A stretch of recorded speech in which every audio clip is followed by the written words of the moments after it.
Hello, welcome back to my YouTube channel. ඉතින් ඔයගොල්ලෝ මගේ channel එකට අලුත් කෙනෙක් නම් මම පංචාලි. මම මේ channel එකේ first time තමයි book review එකක් කරන්නේ. ඒකත් මම ගොඩාක් ආසාවෙන් කියවපු මෙන්න මේ පොත Atomic Habits by James Clear. මේ පොත ගැන තමයි මම අද review එකක් කරන්නේ. ඉතින් මේ පොතෙන් මම මොනවද ඉගෙන ගත්තේ? එතකොට මේ පොතේ මොනවද තියෙන content එක? ඒ වගේ දේවල් තමයි මම අද කතා කරන්න යන්නේ. සහ හැබැයි මම හිතනවා ඔයගොල්ලෝ මේ වීඩියෝ එක බලලා ඉවර වෙලා මේ පොත කියවනව නම් ගොඩාක් හොඳයි කියලා. මේක මම ගත්තේ ගිය අවුරුද්දේ බුක් ෆෙයා එකෙන්, ගුණසේන බුක් ෂොප් එකෙන්. මේක ගුණසේන එකේ, සරසවි එකේ ගොඩාක් තැන්වල තියෙනවා, මම දැකලා තියෙනවා. සහ මේකේ මිල 4270යි. සහ මේකේ සිංහල ට්‍රාන්ස්ලේෂන් එකක් තියෙනවා දැන්. ඒකත් මම දැක්කා සරසවි බුක් ෂොප් එකෙත් තියෙනවා. ගුණසේන එකෙත් ඇති. මම ওই දෙකට තමයි ගොඩක්ම යන්නේ. ඉතින් ඒ දෙකේ තියෙනවා මම දැකලා තියෙනවා. මේක ඉංග්‍රීසි බුක් එක නා. ඉතින් ඔයගොල්ලන්ට අරගෙන කියවන්න පුළුවන් නම් ගොඩාක් හොඳ පොතක් තමයි මේක අපේ ලයිෆ් එකේ. ඒ කියන්නේ මේකෙන් කියන Atomic Habits කියවට පස්සේ Atomic කියලා කියන්නේ පරමාණුව කියන එකනේ. ඒ කියන්නේ ඊටම පුංචි දෙයක් කියන එක තමයි එතනින් අදහස විදියට දක්වලා තියෙන්නේ. ඉතින් Atomic Habits කියන්නේ පුංචි habits වලින් අපිට කොච්චර ලොකු වෙනසක් කරන්න පුළුවන්ද කියන එක මේකේ මුල් පරිච්ඡේද කීපය ඇතුළේදී අපිට කියලා දෙනවා. එතනින් එහාට කියලා දෙන්නේ අපි කොහොමද laws 4ක් යටතේ කියලා දෙනවා අපි කොහොමද අපේ අලුත් habit එකක් හදාගන්නේ සහ පරණ තියෙන නරක පුරුදු අයින් කරගන්නේ කියන එක. හරිද? එතකොට මම අද ඔයගොල්ලන්ට මම කොහොමද මේක කියවලා මගේ ජීවිතේට ගත්ත දේවල් සහ එතනින් මම ඉගෙන ගත්ත දේවල් වලින් ඔයගොල්ලන් එක්ක කියනවා කොහොමද අලුතින් පුරුදු හදාගන්නේ, ලස්සන පුරුදු, හොඳ පුරුදු සහ අපේ තියෙන නරක පුරුදු අයින් කරගන්නේ කොහොමද කියලා. ඉතින් මේක මේ ඉන්ටර්නැෂනල් බෙස්ට් සෙලර් බුක් එකක්. ගොඩ දෙනෙක් මේක රෙකමන්ඩ් කරලා තියෙනවා. මේක වර්ල්ඩ් වයිඩ් ගොඩක් ෆේමස් පොතක් Atomic Habits කියලා කියන්නේ. දැන් අපි මුලින්ම කතා කරමු මේ පොතේ පළවෙනි පරිච්ඡේද කිහිපය. පළවෙනි chapters කිහිපය තියෙන්නේ මොනවද මේ පොඩි habit එකක්. ඒ කියන්නේ the power of tiny habits කියන එකේ යටතේ මම කතා කරන්නම්. ඒකෙදි චූටි හැබිට් එකක් කියලා අපි හිතුවට මේ වගේ ගොඩාක් ලොකු වෙනසක් අපේ ලයිෆ් එකට කරන්න පුළුවන් කියන එක පළවෙනි chapters කීපය කියුවට පස්සේ අපිට තේරුම් යනවා. එතකොට මේකේ පළවෙනි chapters කීපයට අනුව දැන් හිතන්න මමම උදාහරණයකට ගත්තොත් මම අද මෙතන ඉන්නේ මගේ පරණ පුරුදු වල ප්‍රතිඵලයක් විදියට. ඒ කියන්නේ මගේ අධ්‍යාපන තත්ත්වය හරි, එතකොට මගේ ශරීර හැඩය හරි, මොන හරි දේවල් හොඳ හෝ නරක වුණත් ඒ මෙතන මගේ නරක දෙයක් මොන හරි තියෙනවා නම් ඒකටත් අනිවාර්යෙන් හේතුව වෙන්නේ මගේ පරණ පුරුදු. එතකොට අනාගතේ ඉන්න අනාගතේ ඉන්න මම හොඳට හදාගන්න අවශ්‍ය නම් මගේ වර්තමාන පුරුදු වල ප්‍රතිඵලයක් විදියට තමයි එයාව හැදෙන්නේ. ඉතින් ඒ නිසා චූටි හැබිට්ස් වලින් ලොකු වෙනසක් කරන්න පුළුවන් අපේ ජීවිතවලට. ඒ කියන්නේ චූටි දේවල් එකතු වෙලා තමයි රිමාකබල් රිසල්ට් එකක් ලැබෙන්නේ කියන එක මේකේ පළවෙනි chapters කිහිපය අපිට කියලා දෙනවා. හරිද? තව මේකේ graph එකක් ඇඳලාම කියලා තියෙන විශේෂ දෙයක් තමයි අපි දවසක් ඇතුළත 100%කින් හොඳ වුණොත්. ඒ කියන්නේ 1% better වුණොත් අවුරුද්දක් ඉවර වෙද්දී 37 වාරයක් ඒක හොඳ වෙලා තියෙනවා, better වෙලා තියෙනවා කියන එක කියනවා. ඒ කියන්නේ අපි positive පැත්තට වෙනස් කරගත්තොත් එක දවසට 101ක් වගේ පුංචි වෙනසක් කරගත්තොත් අපි අවුරුද්දක් ඉවර වෙද්දී remarkable result එකක්. ඒක කියන්නේ ලොකු වෙනසක් අපේ ජීවිතේ ඇති වෙලා තියෙනවා. ඕක negative side එකටත් ඔය වගේ. අපි නරක පුරුද්දක් දිනපතා practice කර ගියොත් අපි ඉක්මනටම 0 level එකට යනවා.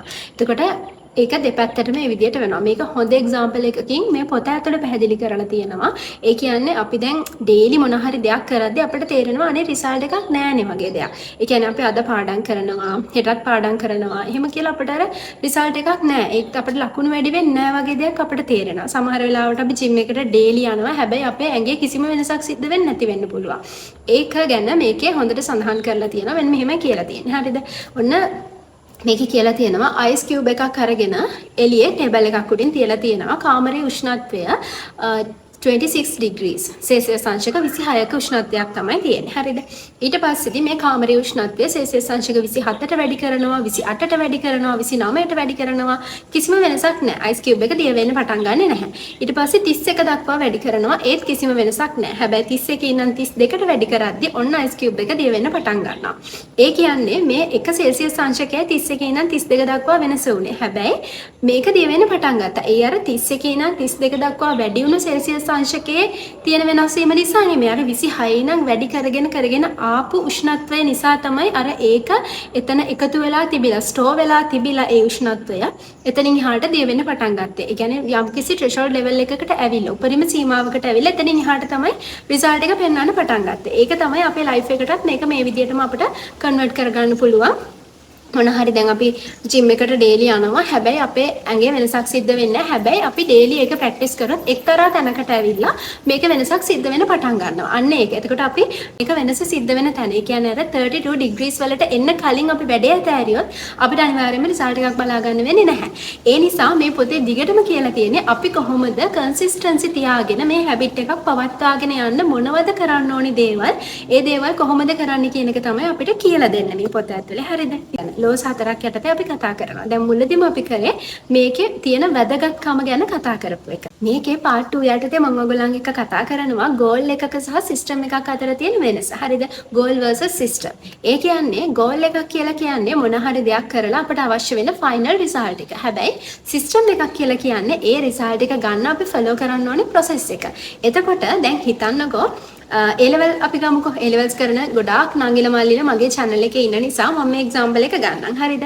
දැන් A-level කරද්දී ඕගොල්ලෝ පළවෙනි දවසේ exam එකට ready වෙන්න පළවෙනි දවසේ එන්නේ දෙන්නටම තියෙන එකම goal එකක්. හොඳ results දාලා university එකකට යනවා කියලා. හැබැයි ඔන්න අපි හිතමු දැන් මේ දෙන්න ඇවිල්ලා පළවෙනි දවසේ මේ දෙන්නට එකම goal එකක් තියෙනවා. හැබැයි exam එක end කරනවා එක්කෙනෙක් හොඳ results දාලා හොඳ university එකකට යනවා. අනිත් එක්කෙනා exam එක fail වෙනවා. එතකොට මේ දෙන්නගෙම අර එද්දි තිබ්බ goal එක සමානයි. එතකොට දෙන්නගේ ප්‍රතිඵල වෙනස්. ඒ කියන්නේ එක්කෙනෙක් pass අනිත් එක්කෙනා fail. හැබැයි දෙන්නගෙම goal එක සමානයි. මේ දෙන්නගේ මොකද එතකොට වෙනස් වෙලා තියෙන්නේ? වෙනස් වෙලා තියෙන්නේ මේ දෙන්න පාඩම් කරපු විදිය, වැඩ කරපු විදිය. කියන්නේ සිස්ටම් එක නැත්නම් process එක. process එක තමයි වෙනස් වෙන්නේ. හැම තිස්සෙම මොන හරි දෙයක්, මොන හරි තරඟයක් හරි මොනම හරි දෙයක් win කරන කෙනයි fail වෙන කෙනයි දෙන්නටම තියෙන දේ තමයි goal එක කියන්නේ. හැබැයි මේ දෙන්න follow කරන සිස්ටම් එක නිසා තමයි එක්කෙනෙක් දිනන්නේ එක්කෙනෙක් පරාද වෙන්නේ. ඒ නිසා මේ පොතේ කියලා තියෙනවා හැම තිස්සෙම අපි goal එකට වඩා focus කරන්න ඕනේ සිස්ටම් එක කියන එක. අපි තව සරලම විදියකට කිව්වොත් මෙහෙම හිතන්නකෝ. මට මෙතන මේ ඉන්න ෆ්ලෝ එකේ ඉඳන් තව ෆ්ලෝ එකක් උඩට යන්න ඕන වෙනවා. හරිද? එතකොට මම මේ ෆ්ලෝ එකේ ඉඳන් කල්පනා කරනවා අර උඩ ෆ්ලෝ එකට මම යන්න ඕනි කියලා. එතකොට මගේ ගෝල් එක තමයි මම ඒ ෆ්ලෝ එකට යන එක. හැබැයි මම පඩිපෙලක් නැගගෙන හරි මොන හරි විදියකින් ඒ යන විදිය තමයි එතන සිස්ටම් එක. අර මම ගෝල් එක ගැන හිතියට වැඩක් නැහැ. මම ඔටෝ එතනට යන්නේ නැහැ. ඒ නිසා මම ඒ පඩිපෙල හරි මොන හරි විදියක් ෆලෝ කරගෙන එතනට යන්න ඕනි. ඒක තමයි මෙතනදී මේ කියලා තියෙන්නේ. තව වර්තමානයේ ගොඩාක් අය කරන වැරදි දෙයක් ගැන මම මෙතනදී කතා කරන්න. හරිද? මේක පතර දාලා දෙයක් නෙමෙයි. පොතේ මෙහෙම දෙයක් නැහැ. ඒක තමයි law of attraction කියලා මම දකිනවා සමහර අය කියනවා මම exam එක පාස් වුණා law of attraction follow කරලා. එතකොට මම වාහනයක් ගත්තා law of attraction follow කරලා. එතකොට එයා law of attraction විතරක් follow කරලා දෙක කරලා තියෙන්නේ. එහෙම නැහැනේ. එතකොට අපි මෙතන ඉඳන් හිතුවත් කොල්ලවල ලියලිය මම exam pass වෙනවා මම manifest කරනවට මොනවද කියනවා නෙමෙයි. හරිද? ඒක අපි කරන්න ඕනේ අනිවාර්යෙන්. හැබැයි අපි පාඩම් කරන්න ඕනේ. ඒ කියන්නේ මේ මහ පොළවේ තියෙන ඇත්ත දේ තමයි අපි වැඩ කරන්න ඕනේ කියන එකේ වෙනුවෙන්. එහෙම නැතුව මොන හරි යුනිවර්ස් එක මට ඒක ඔටෝ ගෙනල්ලා දෙයි කියලා හිතින් එක හරිම බොරු වැඩක්. එතකොට ගොඩාක් මම දකිනවා වර්තමානයේ ඔය දේ සිද්ධ වෙනවා. ගොඩක්ම. ඒ කියන්නේ මෙන්න මේ මෙතඩ් එකෙන් පුළුවන් මේ මෙතඩ් එකෙන් පුළුවන් ගොඩක් A levels කරන නංගිලා මල්ලිලත් ඔය වීඩියෝස් බල ඒ මෙතඩ්ස් ෆලෝ කර ඉන්නවා. ඒකට වඩා හොඳයි ඕගොල්ලන්ගේ පාඩම් වැඩ ටික ફોකස් කරන්න. ඒ වැඩ ටිකත් එක්ක ඉඳලා ඒ දේවල් කරන්න. එහෙම නැතුව මෙඩිටේෂන්, මැනිෆෙස්ට් කරන ඒවා ඒ දේවල් වලටත් වෙලාවක් වෙන් කරගන්න. හැබැයි ලොකුම වැඩේ තමයි ඔයා පාඩම් කරන එක. ඔයාගේ වැඩේ ඉන්න එක. මේක ලැබේවා කියලා මොනවත් කරලා වැඩක් නැහැ. හරියට වැඩේ කරන්න නැතුව. හරිද? ඒක මම මේ පොඩි ඇඩ් එකක් දැම්මේ මෙතන මේ ගොඩක් අය අහන ප්‍රශ්න වලින් මට තේරෙනවා ගොඩක් වැරදි පැත්තකට යනවා කියලා. ගොඩක් අය බහුතරය ඉතින් ගොඩක් සුළුතරයක් එහෙම නැහැ. අපි මේ දේවල්ත් ෆලෝ කරන්න ඕනේ. මම මේ යුනිවර්ස් එක බොරුවක් ඒ දේවල් බොරු කියනවා නෙමෙයි. මම විශ්වාස කරනවා අපි දෙන දේ තමයි අනිත් පැත්තට ලැබෙන්නේ කියන එක. ඒ නිසා ඒක බොරුවක් කියලා කපලා දානවා නෙමෙයි. හරිද? ඒක ඇත්තක් තියෙනවා. හැබැයි ඒක එතනින් ඒකම අල්ලගෙන ඉන්න එක නෙමෙයි. ඒකයි ඔයාගේ මේ ට්‍රස්ට් එකයි දෙක අතර තියෙන්න ඕනේ හොඳ සම්බන්ධයක්. හරිද? හැම දෙයකටම වඩා ඔයාව තමයි විශ්වාස කරන්න ඕනේ. යුනිවර්ස් එක කියන්නේ අපිම තමයි. හරිද? මේ විශ්වයේ තියෙන දේවල් අපි දෙන දේවල්ම තමයි අපට ලැබෙන්නේ. නිසා අපිම තමයි ඒක. ඒ නිසා වෙනම කෙනෙක් විදියට වාගෙන් එළියට තියෙන යුනිවර්ස් එකක් කියලා හිතාගෙනම වාගෙන ඒ දේවල් කරන එක නෙමෙයි කරන්න ඕනේ. මම අර කිව්ව විදිහට තමන්ගේ වැඩේ කරගෙන තමන්ට අවංකව එළියට මිනිස්සුන්ට හොඳ දේවල් දීගෙන ඉන්න එක තමයි ලයිෆ් එකේ අපි කරන්න ඕනේ. එතකොට අනිත් පැත්තට අපිට ලැබෙන්න ඕන දේවල් අනිවාර්යෙන් ලැබෙනවා. දැන් තුන්වෙනි පාර්ට් එක. ඒ තමයි identity based habits. එතකොට මේ පොතට අනුව මේක තියෙන දෙවෙනි chapter එකේ මේ දෙවෙනි chapter එකේ තියෙනවා habits වර්ග දෙකක්. එකක් තමයි outcome based habits අනිත් එක identity based habits. outcome based habits කියන්නේ ඒ කියන්නේ මම මේක example එකකින් කියන්නම් තේරෙන විදියට. ඔන්න හිතන්න දෙන්නෙක් ඉන්නවා. ඒගොල්ලන්ගේ formal life එකේ smoke කරලා තියෙනවා. ඉස්සර කාලේ smoke කරලා තියෙනවා. හැබැයි දැන් ඒක නතර කරලා තියෙන්නේ දෙන්නම. ඔන්න දෙන්නෙක් ඉන්නවා. හරිද? එතකොට එක්කෙනෙක් ඇවිල්ලා මේ දෙන්නට සිගරට් එකක් ඔෆර් කරනවා. එක්කෙනෙක් කියනවා මට එපා මම දැන් ස්මෝක් කරන එක නතර කරලා තියෙන්නේ කියලා. හරිද? එතකොට ඔයාලට පේනවා මේක ඇවිල්ලා outcome based habit එකක්. ඒ කියන්නේ ඒක නතර කරලා තියෙන්නේ කියලා එයා කියන්නේ. එතකොට අනිත් එක්කෙනාට ඔෆර් කරාම එයා කියනවා no thanks I'm not a smoker. ඒ කියන්නේ මම ස්මෝක් කරන කෙනෙක් නෙමෙයි. එයා ඒක identify කරගෙන තියෙන්නේ. එයාව ස්මෝක් කරන කෙනෙක් නෙමෙයි කියන විදියට එයාට identity එකක් දීලා තියෙන්නේ. ඒක identity based habit එකක්. ඒක තමයි මේ දෙකේ වෙනස. එතකොට එයාව හඳුන්වනවා එයා සිගරට් බොන කෙනෙක් නෙමෙයි කියලා. හැබැයි එයාගේ ෆෝමල් ලයිෆ් එකේ තිබ්බ දෙයක් ඒක වර්තමානයේ වෙද්දී එයා ස්මෝක් කරන කෙනෙක් නෙමෙයි කියන ඩෙන්ටිටි එක එයාට දීලා තියෙනවා. ඒක තමයි අපි හැබිට් එකක් කරගෙන යද්දි දැන් මුලින් කිව්වා වගේ අපි ගෝල් එකක් හදා ගන්න ඕනේ. ඒක ඇත්ත. ඊට පස්සේදී අපි ඇක්ෂන් ප්ලෑන් හදලා ප්‍රොසෙස් එක හදාගෙන ප්‍රොසෙස් එක ෆලෝ කරන්න ඕනේ. ඒක තමයි දෙවෙනි ඇත්ත. ඒක එතනින් එහාට අර ගෝල් එකෙන් එහාට ගියපු දේ එතනිනුත් එහාට ගිහින් අපිට පුළුවන් අපිට ඩෙන්ටිටි එකක් දෙන්න. අපි මෙහෙම කෙනෙක් කියන එක. ඒ කියන්නේ මම පොත් කියවන්න උත්සාහ කරනව නෙමෙයි මම රීඩර් කෙනෙක්. වර්ක්අවුට් කරන්න try කරනවා හැමදාම කොහොම හරි එහෙම කෙනෙක් නෙමෙයි. මම ඩේලි වර්ක්අවුට් කරන හොඳ ෆිට්නස් එකක් තියෙන ඇක්ටිව් බොඩි එකක් තියාගෙන ඉන්න කෙනෙක්. එතකොට අන්න ඒ විදිහට අපි අපිව අයිඩෙන්ටිෆයි කරන්න ඕනේ. අයිඩෙන්ටිටි එකක් දෙන්න ඕනේ. මම මෙහෙම කෙනෙක් කියන එක. එතකොට අපිට ලේසි අපේ හැබිට් එක හදාගන්න. හරිද? මේ පොතේම තියෙන එක්සැම්පල් ටිකක් මම ඔයගලන්ට කියන්නම්. මෙන්න මෙහෙම. හරිද? The goal is not to read a book. The goal is to become a reader. The goal is not to run a marathon. The goal is to become a runner. The goal is not to learn an instrument. The goal is to become a musician. ඒ කියන්නේ අර identity එක තමයි අපි වෙනස් කරගන්න ඕනේ කියන එක තමයි මෙතන කියන්නේ. හරිද? එතකොට ඕගලන්ට අදාළ ගෝල් එකට අදාළව ඩෙන්ටිටි එක වෙනස් කරගන්න. ඔයා එහෙම කෙනෙක් කියලා හිතන්න හැමතිස්සෙම. මේකේ තව කතාවක් කියනවා. ඔයගලන්ට මතක ඇති මගේ පරණ වීඩියෝ එකක මම කියලා තියෙනවා එක්සෑම් කාලෙට මම නේල්ස් හපනවා කියලා. හරිද? මේකේ මම මේක කියවද්දි ඒ කතාව ඒ විදිහටම තියෙනවා. මේකෙත් ඉන්නවා නේල්ස් හපන කෙනෙක් ගැන කියලා තියෙන කතාවක්. හරිද? එයා නේල්ස් හපනවා. එයාට ඒක නතර කරගන්න බෑ. ඊට පස්සේ එයා කරන්නේ එයාගේ ඩෙන්ටිටි එක වෙනස් කරන්න එයා මෙනිකියුර් එකකට යනවා. ගිහිල්ලා එයා අයිඩෙන්ටිෆයි කරනවා එයාව එයා ලස්සන නේල්ස් තියෙන කෙනෙක් කියලා. හරිද? එතනින් එහාට එයා නේල්ස් හපන්නේ නැහැ. ඉතින් ඕක මම මගේ ලයිෆ් එකට ඇප්ලයි කරගත්තා. මම ඔයගලන්ට කිව්වනේ මගේ ලයිෆ් එකටත් මම ඇඩ් කරගත්තු දේවල් මේත් එක්කම ටික ටික ඔයගලන් එක්ක ෂෙයා කරගන්නම් කියලා. ඉතින් මේ ඒ වගේ ස්ටෝරි එකක් මම ඒක මගේ ලයිෆ් එකට ඇඩ් කරලා මම සාමාන්‍යයෙන් මගේ වම් අතේ විතරයි nail polish apply කරන්නේ. දකුණු අතේ apply කරන්නේ නැහැ. මොකද මම අර ගොඩාක් ගෙදර වැඩ කරන නිසා ඉක්මනට nail polish එක යනවා. ඉන්ට කහ පාට වෙනවා ඇඟිලි ටික. ඒ නිසා මම ඒක කරන්නේ නැහැ. ඉතින් කොහොම හරි මම ඔක කියවපු දවසේ මම හිතුවා නැහැ මම nail polish apply කරගන්නම් කියලා ඇඟිලි දෙකේම අත් දෙකේම. ඊට පස්සේ කොහොම හරි එතන ඉඳන් සතිය කලයක මාරු කර කොහොම හරි ලස්සනට අත් දෙකම තියාගත්තා. ඊට පස්සේ මගේ දකුණු අතේ නේල්ස් වැවුණා දිගට. ඊට පස්සේ මට ආස හිතුණා ශමට ලස්සන නේල්ස් ටිකක් තියෙනවනේ කියලා නේල් එක වවා ගන්න. ඉතින් ඔයාලා හිතන්න දැන් ඒ පුරුද්ද මම ග්‍රේඩ් 3 වල වගේ ඉඳලා 3 වසරේ වගේ ඉඳලා දිගටම නියපොතු කනවා. හරිද? මට මේ ඒ කියන්නේ යුනිවර්සිටි එකෙන් අවුට් වෙන්න ෆයිනල් එක්සෑම් කාලේ වෙනකොට මම නියපොතු කණ කෙනෙක්. හැබැයි අර පොඩි කාලය ඇතුළත මට මේ හැබිට් එක වෙනස් කරගන්න පුළුවන් වුණා. දැන් ජනවාරි වලින් නම් අද වෙනකම්ම මම මගේ දකුණු අතේ නියපොතු හපලා නැහැ. මේ මාස 6ක් වෙනවනේ දැන්. ඉතින් අර අවුරුදු 20 ගානක පුරුද්ද වෙනස් කරගන්න මම මේ පොතෙන් තමයි ඒක ඇඩ් කරගත්තේ. මම මේ පුරුද්ද වෙනස් කරගන්නවා කියන එක. ඉතින් අර ඒ වගේ පොඩි දෙයක් වුණාට ඒක අර ලොකු කාලයක් තිස්සේ මට තිබ්බ පුරුද්දක්නේ. ඒක මම නැති කරගත්තා කියන එකම ඒ කියන්නේ මේ පුරුද්ද මට ජීන්ස් වලින් එන එකක්. හරිද? අපේ ෆැමිලි එකේ ගොඩ දෙනෙක් නියපොතු හපනවා. මේ ඉතින් ඒක කොහොම හරි නැති කරගන්න පුළුවන් වුණා. මේක මගේ ලයිෆ් එකට ඇඩ් කරගත්තට පස්සේ මේ කියලා තියෙන තියරි එක. ඒ නිසා ඔයගලන්ටත් බැරි වෙන්නේ නැහැ. අනිවාර්යෙන් මේ කියන තියරිස් ඇප්ලයි කරගන්න ඔයගලන්ගේ ලයිෆ් එකට. ඒක මාර විදියට ප්‍රයෝජනවත්. හරිද?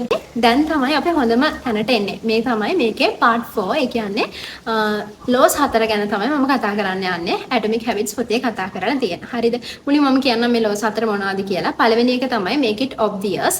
දෙවෙනි එක make it attractive. තුන්වෙනි එක make it easy. හතරවෙනි එක make it satisfying. ඔය හතර ගැන වෙන වෙනම මම දැන් ඉස්සරහට කතා කරනවා ඔයගලන් එක්ක.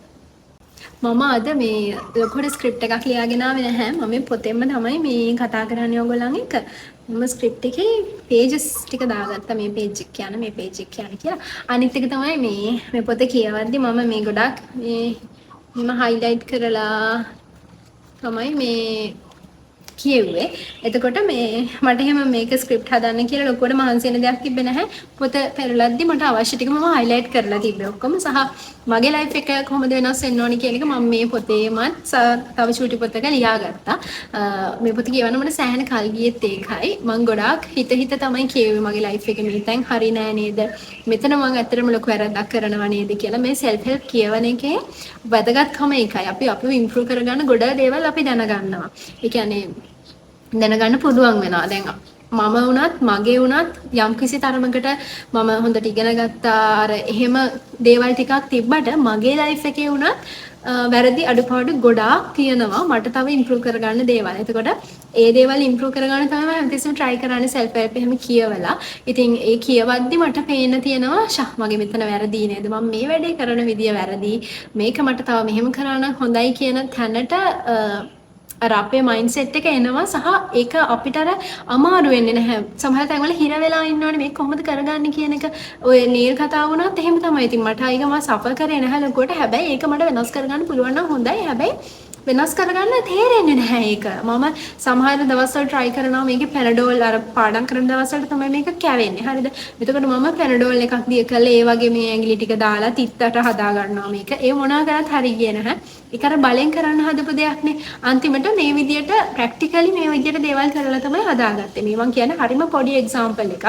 එතකොට ඔයගොල්ලන් දකින මම අද මේ විදියට මෙතන ඉන්නත් ලොකු හේතුවක් මම කියවන දේවල් ඒ දේවල්. ඉතින් මම ඔයගොල්ලන්ට සජෙස්ට් කරනවා මේ වීඩියෝ එක මැද මේ පොඩි දෙයක් වෙන දෙයක් කියන්නේ මේ වගේ පොත් කියවන්න පටන් ගන්න කියන එක සහ වීඩියෝස් බලන්න කියවන්න වෙලාවක් නැත්තම් ඒ කියන්නේ ලංකාවෙම අය ගොඩාක් අය මේ වගේ දේවල් ගැන කතා කරනවා. හරි දේවල් කතා කරනවා. මම දැකලා තියෙනවා හොඳ channels තියෙනවා. ඉතින් මේ දේවල් follow කරලා මේ දේවල් එක්ක ඉන්න. මේ දේවල් වලින් දේවල් තමන්ගේ ජීවිතයට ඉගෙන ගන්න සහ අර නිකන් යන ගමන් ඒව අහනව නෙමෙයි පොඩක් ඉඳගෙන කල්පනා කරන්න. මගේ මේ වැරද්ද තියනවා නේද? මේක මම කොහොමද වෙනස් කරගන්න ඕන කියන එක ඒක මාර විදියට අර ඒක මාර සැටිස්ෆැක්ෂන් එකක් හිතට. මම මගේ වැරද්දක් හොයාගත්තා නේද? මේක මම හරි ගස්ස ගන්න ඕන නේද කියන අයිඩියා එක ඔළුවට එනවා කියන්නේ ඒක මාරම ලොකු දෙයක්. අර නිකන් මොනවා හරි සත්‍යයක් අවබෝධ කරගත්තා වගේ දෙයක්. මේ මම කියනකට ඔයගොල්ලන් try කරලා බලන්න. හෙමින් try කරලා බලන්න. ඔයාලව නිකන් ප්‍රෙෂර් එකක් දීලා එහෙම අවශ්‍ය නැහැ. ඒකත් එන්ජොයි කරන්න පුළුවන් ඔයගොල්ලන්ට. දැන් අපි කතා කරමු make it obvious. ඒ කියන්නේ මේකෙදි අපි කරන්නේ Q එකක් හදා ගන්නවා කියන එක පොතට අනුව. ඒ කියන්නේ Q කියලා කියන්නේ නිකන් ඉඟියක් දෙනවා ඒ වගේ. මම මේක කියලා ඉවරනාම ඔයගලන්ට තේරෙයි මොකද්ද කියලා. මේක මම points 3ක් යටතේ ඔයගලන් කතා කරනවාද. ඉතින් පළවෙනි point එක තමයි මොනවා හරි අපි හිතන්න අපිට අලුත් habit එකක් එකතු කරගන්න ඕන නම් මේකට අපිට තියෙන්න ඕනේ දේවල් 3ක් තියෙනවා. එකක් තමයි ඒ අවශ්‍ය habit එක, ඒක කරන time එක සහ location එක. ඔයා හිතන්න ඔයාලට gym එකට යන්න ඕනේ. එතකොට ඔයා හිතන්න ඕනේ හරි. එතකොට ඔයාගේ behavior එක ඔයා select කරගෙන ඉවරයි. මොන වෙලාවටද? උදේ මම හෙට දවසේ ජිම් එකට යනවා. එහෙම හරියන්නේ නැහැ. මම හෙට උදේ 5ට යනවා ජිම් එකට. මෙන්න මෙතන තියෙන ජිම් එකට තමයි මම යන්නේ. එහෙම නැත්නම් මම හෙට උදේ මෙඩිටේෂන් කරනවා. මෙඩිටේෂන් තමයි එතකොට බිහේවියර් එක මොන වෙලාවටද කොතනද? හෙට මම කරනවා නිකන් එහෙම තැනක් වෙලාවක් වෙන් කරගන්න නැතුව හිතුවට අපි ඒක කරන්නේ නැහැ. ඒ නිසා time and location කියන දෙක හරිම වැදගත්. හරිද? මේ පොතේ තියෙන example ටිකක්ම මම කියන්නම් ඔයගොල්ලන්ට ඒකෙදි. I will meditate for 1 minute at 7 am in my kitchen.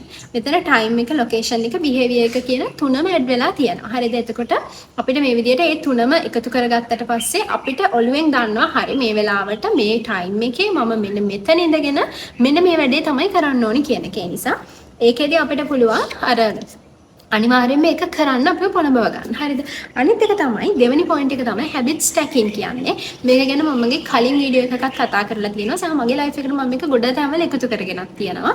මේකෙදි තව habit එකක්. ඒ කියන්නේ අපිට තියෙන current habit එකක් එක්ක අපි අපිට අවශ්‍ය අලුත් habit එක එකතු කරන එක තමයි කරන්නේ. හරිද?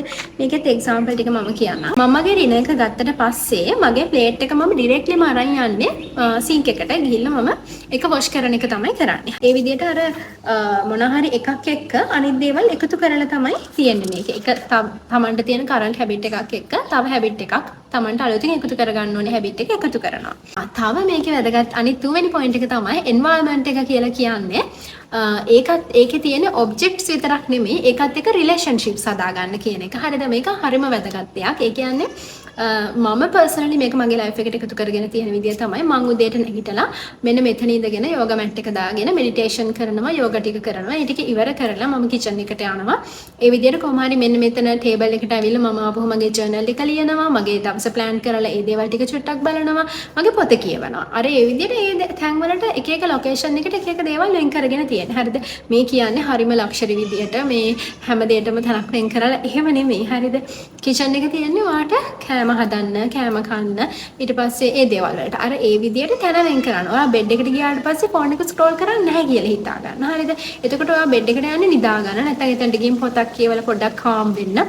ඒ විදියට අර ඔයා එතනට ගිහින් ස්ක්‍රෝල් කරන්න පුරුදු වුණොත් එහෙම ඔයා දිගටම රෑ 1 2 වෙනකන් අපිට නිදා ගන්න නැතුව අපි ඒක කරනවා. එතකොට අන්නේ පුරුදු අඩු කරගන්න අපි ඒ ලොකේෂන් එකත් එක්ක, ඒ කියන්නේ මොන හරි එන්වයරන්මන්ට් එකේ තැන් එක්ක රිලේෂන්ෂිප් එකක් හදාගන්න පුරුදු වෙන්න ඕනේ. එතකොට අපිට ફોකස් කරන්නත් ලේසි. කියන්නේ ඔයා පාඩම් කරන තැන පාඩම් කරන මේසේ ඉඳන් ස්ක්‍රෝල් කරන්නේ නැහැ කියලා පුරුදු වුණොත් ඔයාට ඒක කරන්න අවශ්‍ය වෙන්නේ නැහැ. ඔයාට ගිහිල්ලා චුට්ට වෙලාවකින් ඔයාගේ ફોකස් එක හදාගන්න පුළුවන් පාඩම් කරන්න. ඒ විදිහට ඔයාට ටික කාලයක් ඇද්දී ඔයා ඒකට හුරු වෙනවා. එතකොට ඔයාට මේ ප්ලේස් එකත් එක්ක රිලේෂන්ෂිප් එකක් තියෙනවා. මේ පොතේ එක කියලා තියෙන one space one use කියලා. ඒ කියන්නේ එක ස්පේස් එකක් එක ප්‍රයෝජනයක් සඳහා පාවිච්චි කරන්න කියලා. මෙච්චර වෙලා රෙකෝඩ් කරා ස්ටෝරේජ් ෆුල් වෙනවද කියලා නම් හරියද? හරි දැන් අපි කතා කරන්නේ සෙකන්ඩ් ලෝ එක. ඒක තමයි මේකේ ට්‍රැක්ටිව්. ඒ කියන්නේ මේකේදී අපි කරන්නේ ක්‍රේවින්ග්ස් ඇති කරගන්න එක. ක්‍රේව් එකක් ඇති කරගන්නවා අපේ හැබිට් එකට. හරිද? මෙතනදී අපිට දේවල් දෙකක් එකට පෙයා කරන්න පුළුවන්. මම කළ යුතු දේත් එක්ක මට කරන්න ආස දෙයක් තියෙනවානේ. අන්නේ දේවල් දෙකක් එකට පෙයා කරගන්න පුළුවන්. ඒ කියන්නේ අපිට මෙහෙම කරන්න පුළුවන්. හරිද? දැන් හිතන්න මම ආසයි මොන හරි පොඩ්කාස්ට් අහන්න. එතකොට මොන හරි ටීවී ෂෝ එකක් අහන්න. එතකොට මොන හරි ඔයා අහන්න සින්දු අහන්න ආසයි කියලා අපි ගමුකෝ හරිද? ඔයා ආසයි සින්දු අහන්න. හැබැයි ඔයා ආස නැහැ ජොගින් යන්න. හැබැයි ඔයාට කරන්න ඕනි දෙයක් තමයි ජොගින් යන එක. හැබැයි එතකොට ඔයාට පුළුවන් මේ දෙක එකතු කරන්න. හරිද? ජොගින් යන ගමන් ඔයා ආසම ප්ලේලිස්ට් එක ප්ලේ කරගන්නවා. එතකොට වර්ක්අවුට් එක කරන ගමන් ඔයා ආසම ප්ලේලිස්ට් එක ප්ලේ කරගන්නවා. එහෙම නැත්නම් ඔයා ආසම ෂෝ එකක් අහනවා. ඒ විදියට ඔයාට පුළුවන් ඒ දේවල් දෙකක් එකතු කරගන්න. එතකොට ඒ වැඩේ ඔයාට කම්මැලි නැහැ. මේකත් මමත් කරන දෙයක්. මම සාමාන්‍යයෙන් උදේ පාන්දර පාඩු විතර හැරලා කෑම හදන්න ඕනනේ. ඉතින් මම මේ යුනිවර්සිටි එකට යන කාලේ ඔයිටත් කලින් හැරලා කෑම හදන්න ඕනේ. මොකද මමත් ලෑස්ති වෙලා යන්න ඕනේ නිසා වෙලාවට. ඉතින් දැන් 5ට විතර හැරෙන්න ඕනේ. එතකොට මම ඉස්සෙල්ලාම කරපු දෙයක් තමයි මේ මම උදේට කෑම හදද්දී මොන හරි මං ආස පොඩ්කාස්ට් එකක් හරි ඒ වගේ දෙයක් අහනවා. සහ රැට කෑම හදද්දී මං ආසේ ඩ්‍රාමා එක දාගන්නවා. උදේට මේ ඩ්‍රාමා එකක් දාගෙන කරන්න යන්න නැහැ. එතකොට අර නිකන් කොහෙවත් නැති කුණු ගොඩක් ඔලුවට පාත් වෙනවා වගේනේ. ඒ නිසා එතකොට උදේට මම සාමාන්‍යයෙන් ඔය ජේ ෂෙට්ටි පොඩ්කාස්ට් එතකොට ප්‍රියංකා චොප්රාගේ පොඩ්කාස්ට් එකේ කතා කරන ගොඩක් වීඩියෝස් තියෙනවා YouTube එකේ. ඒ දේවල් එතකොට ඒවා මොන හරි දාගෙන අහන ගමන් ඒකත් එන්ජොයි කරන ගමන් තමයි මේ කෑම හදන වැඩේ කරන්නේ. එතකොට ඒක අර මට කම්මැලි නැහැ මට මේ වැඩේ කරන්න. අනිවාර්යයෙන්ම ඒක ඇට්‍රැක්ටිව් කරගෙන එතකොට අපි ඒ වගේ අපිට ජර්නල් එකක් ලියනවා නම් ලස්සන කැන්ඩල් එකක් පත්තු කරගෙන එතකොට පොතක් කියවනවා කම්මැලි නම් ඔයාගේ එන්වයරන්මන්ට් එකේ එතන පොත කියවන තැන ලස්සන කරගෙන ලස්සන පොත් රාකයක් හදාගෙන ඒ දේවල් පටන් ගන්න පුළුවන්. එතකොට ඔයා පාඩම් කරන්න කම්මැලි නම් ඔයාගේ එතන එන්වයරන්මන්ට් එක ලස්සන ඇට්‍රැක්ටිව් තැනක් කරගෙන ඔයාට මේ වැඩේ පටන් ගන්න පුළුවන්. ඒ වගේ ඔයාගේ එතන ඒ හැබිට් එක ඇට්‍රැක්ටිව් කරගන්න කියන එක තමයි මෙතනදී කියන්නේ. ඊට පස්සේ තුන්වෙනි ලෝ එක තමයි make it easy. ඒ කියන්නේ මේක ඔයාලට පුළුවන් තරම් ලේසි දෙයක් කරගන්න ඕනේ. මෙතනදී අපි කතා කරන්නේ frictions reduce කරන්න කියන එක පළවෙනි point එක විදියට. friction එකක් කියන්නේ ඝර්ෂණයක් කියන එක. ඒ කියන්නේ අපිට මොන හරි දෙයක් කරන්න තියෙන බාධාව තමයි ඝර්ෂණය කියන්නේ. එතකොට මේක අඩු කරගන්න ඕනේ. දැන් උදාහරණයක් විදියට අපි හිතමු ඔයාට උදේට හැරලා ජිම් එකට යන්න ඕනේ නැත්නම් වර්ක්අවුට් එක කරන්න ඕනේ. හැබැයි ඔයාට ඔයාගේ වර්ක්අවුට් එක කරන්න අවශ්‍ය ඇඳුම් ටික, ජිම් ක්ලොත්ස් ටික හොයාගන්න යන විනාඩි 10ක් විතර. එච්චර වෙලා ඔයා ඒ ටික හොයන්න ඕන නම් ගොඩාක් වෙලාවට ඉඳ තියෙනවා. ඔයා වර්ක්අවුට් එක නතර කරලා දාලා පැත්තකට වෙලා ඉන්න. හරිද? ඒ නිසා රැයට නිදා ගන්න කලින් හෙට දවසට මොනවද ඕනි කියලා තීරණය කරලා ජිම් ක්ලොත්ස් ටික ලෑස්ති කරලා තියන්න පුළුවන්. මේක මම පර්සනලි කරන දෙයක්. මොකද මම උදේ නැගිට ගමන් මම පුරුදු කරලා තියෙනවා මෙඩිටේට් කරන්න, යෝගා කරන්න. එතකොට ඒකට අවශ්‍ය දැන් මට අර පිජාම එක පිටින් හරි ඒ විදියට කරන්න බැහැනේ ඕක කරන්න පුළුවන්. ඒත් අර එතකොට තියෙන්නේ වෙනම ෆීලිං එකක් නිදා ගන්න තියෙන්නේ ඒක. එතකොට අර එනර්ජි එකක් එන්නේ. අර ඇඳුම් ටික දාගත්ත ගමන් එනර්ජි එකක් එනවා එකට. ඉතින් මේ ඒ ටික මම සාමාන්‍යයෙන් මගේ ඇඳ ළඟ එහා පැත්තෙන් ලෑස්ති කරලා තියලා තමයි නිදාගන්නේ. සමහර දවස් තියෙනවා මට ඔක ලෑස්ති කරන්න බැරි වෙන. එහෙම දවස් වලට මම කරන්නේත් නැහැ ඕක. ඒ කියන්නේ මට ඒක මිස් වෙනවා අනිවාර්යෙන්. ඒක මම නෝටිස් කරලා තියෙන දෙයක්. එතකොට අර ඒක අපි ලෑස්ති කරලා එතකොට අපි රෑ ලෑස්ති වෙලා නිදා ගන්න එකට සහ ඒක අපිට එතන තියෙනවා. මේ වැඩේ කරන්න ලේසි. කෑම හදන එකත් මම ලේසි කරගෙන තියෙන්නේ. සමහර දවසට මම කෑම හදන මගේ අර මේ භාජනයේට කැරට කට් කරලා ඊට පස්සේ 3-5 ටිකක් දාලා උළු හාලේ ඕනි දේවල් ටිකක් දාලා ලුණු කපලා දාන්නේ නැහැ. ඒ අරින්න මිරිස් කපලා දාලා ඒ ඔක්කොම දාලා තියලා වහලා ෆ්‍රිජ් එකට දාන්නේ. උදේට අරගෙන මට තියෙන ලුණු ටික කපලා දාලා කිරි ටික දාලා ලිපේ තියන්න විතරයි ඒක. එතකොට අර එච්චරකට වැඩ ටික ලේසි කරගත්තට පස්සේ අපිට මේ දේවල් කරන්න අමාරු නැහැ. කම්මැලි නැහැ. ඒ විදිහට හැමදේම පුළුවන් තරම් ලේසි කරගද්දී අපිට මේ හැබිට් එක කරන්න අමාරු වෙන්නේ නැහැ. අනිත් එක තමයි මෙතනදී තව ජේම්ස් ක්ලියර් කියලා තියෙන වැදගත් දෙයක් තමයි 2 minute rule කියලා කියන්නේ. මේක 13 chapter එකේ මට මතක විදියට. ඔව් මේක 13 වෙනි chapter එකේ තියෙන්නේ. බලන්න මගේ මතකේ. මේක කියලා තියෙන එක කතාවක්. හරිද? ඒ කියන්නේ එක මිනිස්සෙක්ට එයාට ඒ කියන්නේ 2 minute rule කියන එක මම පැහැදිලි කරන්න හදන්නේ. ඒකෙදි එයාට අවශ්‍යයි workout කරන්න උදේට. එයා කරන්නේ 5:00 නැගිටලා එයාගේ gym clothes ටික දාගෙන warm up එකක් කරලා එයා යනවා පාරට. පාරට ගිහින් ටැක්සි එකක් නතර කරගන්නවා. ටැක්සි එකේ නගිනවා. ඒක තමයි එයාගේ ඩේලි උදේ කරන රිචුවල් එක. හරිද? එතනින් එහාට එයා කොහොමද යන්නේ ජිම් එකට වර්කවුට් කරන්න. එයාර පොඩි දේ තමයි, ලේසි දේ තමයි කරන්න ප්ලෑන් කරගන්නේ. හරිද? මේක තව දුරටත් පැහැදිලි කරලා තියෙනවා මේකේ එහෙම. හරිද? ඔයා කරන්න ඕනේ මෙන්න මේ විදිහට 2 minute rule එකට. හැම රැයම ඔයා පොතක් කියවනවා කියන එක ඔයාලට පත් කරගන්න පුළුවන්. ඔයා එක පිටුවක් කියවනවා කියන එකට. හරිද? ඊට පස්සේ 30 minutes yoga කරනවා කියන එක ඔයාලට පත් කරගන්න පුළුවන්. මම yoga mat එක දා ගන්නවා කියන එකට. හරිද? ඊට පස්සේදී ඔයා මොන හරි දෙයක් වෙනුවෙන් පාඩම් කරනවා කියන එක ඔයාගේ notes open කරගන්නවා කියන තැනට ඔයා පත් කරගන්න පුළුවන්. හරිද? ඊට පස්සේ අර ඒ වගේ ලේසියෙන්ම කරන්න පුළුවන් තැනට දාගන්න මේක. ඊට පස්සේදී මේක තව තියෙනවා මම මැරතන් එකක් දුවනවා කියන එක ඔයා ඊසි කරගන්න ඕනේ. මම මැරතන් එක දුවනවා නෙමෙයි මම මගේ රනින් ෂූස් දා ගන්නවා කියන තැනට. මේක මේ chart එකක් මම දීලා තියෙනවා. මම මේක දාන්නම් ඔයගලන්ට මෙතනින්. write one sentence පොතක් ලියන එක ගැන කියලා තියෙනවා. හරිද? එක sentence එකක් ලියන එක තමයි මම කරන්නේ කියලා තමයි වැඩේ පටන් ගන්නෙ. එතකොට පටන් ගන්න එකනේ අපට අමාරු. ඒක ඊසි කරගන්න විදිය තමයි මෙතන කියලා තියෙන්නේ. හරිද? එතනින් එහාට paragraph එකක් ලියනවා, වචන 1000ක් ලියනවා. පොතක් ලියන්න පුළුවන් මේ විදියට. එතකොට ඒක තමයි අර පොඩි ඉඳන් තමයි පටන් ගන්න ඕනේ. ස්ටාර්ට් එක තමයි අමාරු. ඒක ඉසි කරගන්න එක තමයි අපි කරන්න ඕනේ. 2 minute rule විනාඩි 2ක පොඩි වැඩේ තමයි පටන් ගද්දි කරන්න කියලා මේකෙදි කියන්නේ. හරිද? ඊට පස්සේ තව පොයින්ට් එකක් මට කතා කරන්න තියෙනවා මේක යටතේ තමයි don't aim for perfection. අපි perfect වෙලේ දෙයක් කරන්න aim කරනවට වඩා අපි කරන්න ඕනේ මේක daily කරන්න පුළුවන් විදිහට හදාගන්න එක. අද අපි පැයක් workout කරලා වැඩක් නැහැ. තව මාසෙකින් නම් ආයෙ අපිට workout එක කරන්න පුළුවන්. එහෙම නෙමෙයි. අද විනාඩි 10ක් කරනවා, හෙටත් විනාඩි 10ක් කරනවා. මේ විදිහට අපිට daily විනාඩි 10ක් එක කරන්න පුළුවන් නම් අන්න ඒක තමයි වෙන්න ඕනේ. එතකොට අපි daily habit එකක් form කරගද්දි habit එකක් හදාගද්දි අපිට ඒක හැමදාම කරන්න පුළුවන් නම් තමයි හොඳ. එහෙම නැතුව අර ඒක හරිම පර්ෆෙක්ට් කරගත්තොත් අද ජිම් ක්ලොත්ස් ඇඳලා ජිම් එකට ගිහිල්ලා මොන හරි ප්‍රෝටීන් ෂේක් එක අරගෙන ඔක්කොම කරලා පැයක් වර්කවුට් එක කරලා හරිම පර්ෆෙක්ට් වැඩේ. හැබැයි මේ ඒක ඩේලි කරන්න අමාරුයි. ඒ විදිහට වඩා ඒක ජිම් එකට යන එක අමාරු දෙයක් නම් ඔයා ඒක ගෙදරදී හරි කරන එකයි කරන්න ඕනේ. ජිම් එකට යන්න හරිද යන අය මේ ගෙදරදී කරන්න එපා. ඒක අනේක හොඳයි මම දන්නවා ඒක. අපිට මේක බෑඩ් හැබිට්ස් වලටත් ඇප්ලයි කරන්න පුළුවන්. ඒ තමයි අපිට පුළුවන් බෑඩ් හැබිට්ස් කරන්න අමාරු කරගන්න. ඒ කියන්නේ ෆෝන් එක ස්ක්‍රෝල් කරන්න හිතනවා නම් ෆෝන් එක යවනවා කාමරෙන් එළියට රැට. එතකොට ඒක ආයි ගේන්න යන කම්මැලිනේ කොහොමද ගේන්න යන එක අමාරුයි. එතකොට ඉතින් අපිට හිතෙනවා දැන් මම කොහොමද ඒලාස්නේ නිදා ගන්න හැදුවේ.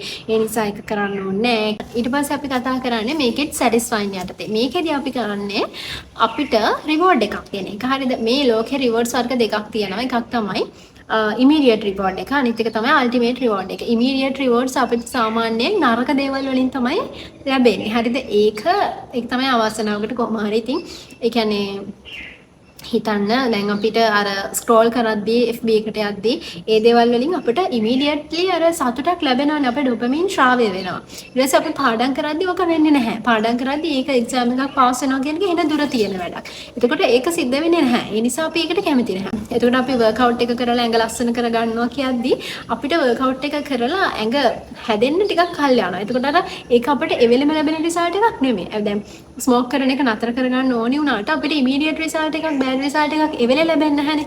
ඒ නිසා අපිට ඒක ඩේලි කරගෙන යන්න පුළුවන්. අර ඒකෙන් ලැබෙන සතුට ලබ. ඒ නිසා අපි කරන්න ඕනේ ඉමීඩියට් රිසල්ට් එකක් හදා ගන්න ඕනේ හොඳ පුරුදු වලට සහ නරක පුරුදු වලටත් ඉමීඩියට්ලි රිසල්ට් එක හදා ගන්න ඕනේ නරක විදියට ලැබෙන විදියට. එතකොට අපිට පුළුවන් මේ හැබිට් එක චේන්ජ් කරගන්න. අපේ බ්‍රේන් එක පුරුදු වෙලා ඉන්න හැමදෙස්සෙම රිවෝඩ්ස් ගන්න. එයා ආසයි ඩොපමින් ශ්‍රාවය වෙන්න රිවෝඩ් එකක් ලැබෙනවට එයා ආසයි. ඒ නිසා අපිට පුළුවන් අපි මොන හරි දැන් හිතන්න වර්ක්අවුට් එක අමාරුවෙන් අපි කරනවා. කරලා අපිට පුළුවන් යාට රිවෝඩ් එකක් දෙන්න. මේ රිවෝඩ් එකක් දෙනවා වර්ක්අවුට් කරලා ඉවර වුණාට පස්සේ ඔයා ආසම ස්මූති එකක් හදා ගන්නවා. එතකොට ඔයා ආසම සලාඩ් එකක් හදාගෙන කනවා. ඊට පස්සේ ලස්සනට ඔයාට පුළුවන් හොඳ බාත් එකක් දෙන්න. ඒ කියන්නේ කැන්ඩල් එකක් පත්තු කරලා ලස්සන මියුසික් එකක් දාගෙන ඒ විදියට ඊළඟ එක තමයි user habit tracker. මේක මම මගේ ජර්නලින් වීඩියෝ එකේදීත් කතා කරලා තියෙනවා habit tracker එකක් පාවිච්චි කරන්න කියන එක. ඒ කියන්නේ අපි daily අපේ තියෙන habits track කරද්දී අපිට satisfaction එකක් එනවා consistency තියාගෙන මේක මම කරනවා නේද කියන එක. ඒකම එතකොට reward එකක් වෙනවා. result එක ලැබෙනකන් අපි මේක කරන්න ඕනි. එතකොට daily එක කරනවා කියන එක දකිද්දී අර tick එක වදිද්දී ඔයාලට reward එකක් තමයි. ඒ කියන්නේ ඒ නිසා habit tracker එකක් පාවිච්චි කරන්න. දැන් මේක මගේ ලයිෆ් එකට ඇප්ලයි කරගත්ත විදියක් තමයි සාමාන්‍යයෙන් මම දැන් මේ දවස්වල ගෙදර ඉන්නේ. එතකොට ගෙදර ඉඳගෙන වැඩ කරද්දී මගේ කම්ෆර්ට් සෝන් එකනේ මේක. එතකොට සමහර වෙලාවට මට මේ යන්න හිතෙනවා. ඇඳට ගිහින් ස්ක්‍රෝල් කර කර ඉන්න හිතෙනවා. ඊට පස්සේ අර එහෙම හිතෙනවා. එතකොට මම හිතාගත්ත දේ තමයි හරි මම උදේ මගේ රූටින් එක ඉවර කරලා මම හොඳ මේකප් එකක් දාගෙන හොඳ ඇඳුමක් ඇඳගෙන මගේ වැඩ ටික පටන් ගන්න ඕනේ. ඊට පස්සේ ඒ ටික කරලා ඊට පස්සේ මම හවස 5ට මගේ වැඩ නතර කරන්නේ. සාමාන්‍යයෙන් වර්ක් කරන කෙනෙක් වැඩ නතර කරන්නේ හවස 5ටනේ. හවස 5 වෙනකන් මම වැඩ කරනවා. වැඩ ටික නතර කරලා ඊට පස්සේ එතනින් එහාට මගේ වර්ක්අවුට් එක කරලා මම කෑම ටික හදලා මම මොන හරි ලස්සන පොතක් කියවනවා කියලා. මම ගිහින් පර්චේස් කරා පොඩක් මගේ ඔළුව අවුල් වෙන්නේ නැති විදිහේ කතා ටිකක්. මට ඒ කියන්නේ මම කොහොමද පොත් කියවන්න මාරම ආසයි ඉස්සර ඉඳලා. ඉතින් මම ඕක දැන් ඉස්සර මම ඔයගොල්ලන්ට කියලා තියෙනවා නවල්ස් කියවන එක නතර කරා කියලා. ඒත් මට හිතුණා නැහැ මම රැයට හරි මගේ රිවෝඩ් එක විදියට අද දවසේ මම මේක දෙනවා කියන එක. එතකොට මට හවසට මේ සැටිස් මම වැඩ ටිකක් කරලා ඔක්කොම ඉවර කරලා වර්ක්අවුට් එකක් කරලා තමයි මම මේක කියවන්න ඉන්නේ. ඒක තමයි මගේ රිවෝඩ් එක. එතකොට මම පැය දෙකක් විතර තියාගෙන මේ නිදි යන්න කලින් මම ආසව පොතක් කියවනවා. ඒක මට ලොකු රිවෝඩ් එකක්. ඉතින් මම උදේට තමයි self help කියවන්න දාගෙන තියෙන්නේ. රාට නවල් එකක් හරි මොනවා හරි ජොලි දෙයක් කියවනවා. හරිද මේ දවස්වල කියවන්නේ මැටිල්ඩා. ඔයගොල්ලෝ හැමෝම දන්නවනේ මැටිල්ඩා එක ෂෝක් පොතක්. චූටි කාලේ මම කියවුවට පස්සේ ආයෙ කියවනවා. ඒක හරිම ෆනි. ඉතින් ෆනි ස්ටෝරිස් තියෙන්නේ මේ පොඩි ළමයිගේ පොතක් නේ. ඉතින් මේ ඒක තමයි මේ දවස්වල කියවන්නේ. ඒ විදියට අර ඒ රිවෝඩ් එක තියනවා නේද දවසේ මම ගෙදර ඉඳන් වැඩ කරාම කියන එක මට තියෙනවා. එතකොට අර ඒ විදියට මේ පොඩි රිවෝඩ් එකක් ලෑස්ති කරගත්තට පස්සේ මාරම සතුටක් දැනෙනවා. ඒක දිගට දිගට කරන්න පුළුවන් වෙනවා. හරි. එතකොට දැන් ඕගොල්ලන්ට තේරෙන්නේ නැති යම්තරමක් දුරට කොහොමද අපි හොඳ හැබිට් එකක් හදාගන්නේ සහ නරක හැබිට් එකකින් අයින් වෙන්නේ කියන එක. එතකොට ඕක තමයි මේ පොතේ කෝ එක. මේ ඇතුලේ තියෙන්නේ ඉතින්. සාමාන්‍යයෙන් ඔයාට මේ වගේ පොතක් කියවන්න පුළුවන් නම් ගොඩක් හොඳයි. දැන් මම කියපු දේවල් දැන් මම සමහර වීඩියෝස් මේ බලද්දි මට තේරෙනවා මම කියපු දේවල් නෙමෙයි ඒගොල්ලන් කියන්නේ වෙන දේවල් කියනවා. ඒ කියන්නේ මේකේ නැති දේවල් නෙමෙයි. හරිද? මේකෙන් එක එක්කෙනා මේක බලන විදිය වෙනස් මට හිතෙන්නේ. දැන් මට තේරුණු මගේ ලයිෆ් එකට වැදුණු ටිකනේ මම ඔයගොල්ලන්ට කියන්නේ මෙහෙම හැබිට් එකක් වෙනස් කරගන්න කියලා. හැබැයි එතනින් එහාට තව ගොඩ දේවල් මේක ඇතුලේ තියෙනවා ඉගෙන ගන්න. ඒ කියන්නේ මම මේක දෙවතාවක් කියෙව්වා. පළවෙනි වතාව කියනකට වඩා ලයිෆ් එකට දේවල් තේරෙනවා දෙවෙනි වතාව කියවද්දි. ඉතින් මේ අරගෙන කියවන්න පුළුවන් නම් හොඳ පොතක් Atomic Habits කියන්නේ. මගේ ෆස්ට්ම බුක් රිවිව් එක තමයි මම අද කරේ මේ පොත. මට මාරම සතුටුයි මොකද මගේ මේ අවුරුද්දේ විෂන් බෝඩ් එකේ තිබ්බ මම පොත් රිවිව් කරන්න පටන් ගන්නවා කියලා. ඔන්න මගේ පළවෙනිම පොත මම රිවිව් කරේ අද. ඉතින් ඔයගලන්ට මම දන්නේ ඔයගොල්ලෝ මේ වීඩියෝ එකට මම හිතන්නේ ඉතින් කැමති වෙයි කියලා. සහ එක්කෙනෙක් දෙන්නෙක් මම මේ පොතේ පහුගිය දවස්වල ඔයගොල්ලන් දකින්න ඇති Instagram එකෙත් මම ස්ටෝරීස් වල ෂෙයා කරගත්ත මේ පොත කියවද්දී සහ මගේ ගොඩක් vlogs වලත් ඔයගොල්ලෝ දකින්න ඇති. ඉතින් කමෙන්ට් එකක් දෙකක් වගේ ගොඩාක් නෙමෙයි මම දැක්ක මේක රිවිව් කරන්න කියලා තියෙනවා. එතකොටත් මගේ හිතේ තිබ්බා මේ මෙන්න මේකේ තියෙනවා මොකක් හරිද මේක මම රිවිව් කරනවා කියලා මේ අවුරුද්දේ මේ පොතම තමයි දාලා තියෙන්නේ එතන.